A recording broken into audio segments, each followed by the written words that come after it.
Les participants au dialogue national inclusif et souverain voient leur rang s'agrandir en ces assises qui se déroulent. Le regroupement Une Nation pour tous y a vu un intérêt évident pour la nation, l'ampleur des débats, la main tendue du chef de l'État et la médiation des religieux et aînés ont amené cette coalition forte de 8 partis politiques à changer d'avis. Les leaders des formations politiques membres de ce regroupement décident donc de rejoindre leurs compatriotes aux assises du dialogue. Ils ont accordé la primauté de l'annonce de cette décision au garant du dialogue, le président du Conseil militaire de transition, général Mohamed Idriss Déby Itnou.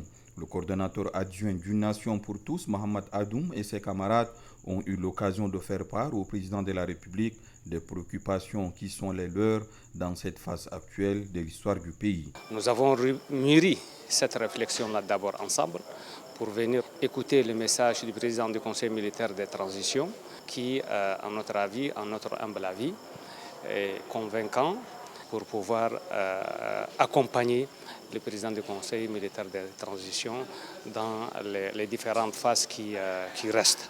Contrairement à ce que nous avons appris, la porte n'est pas fermée. La porte n'est pas fermée et il va falloir que les gens aussi emboîtent ce pas-là pour venir écouter et dire ce qu'ils pensent au président du Conseil militaire de transition. C'est de la discussion que j'ai eu la lumière. Les membres d'une nation pour tous, convaincus et confortés par les conseils du président du Conseil militaire de transition, se disent être surpris par la disponibilité, la capacité d'écoute et le fort engagement du chef de l'État dont ils veulent être les ambassadeurs auprès de tous les acteurs pour bâtir un Tchad meilleur.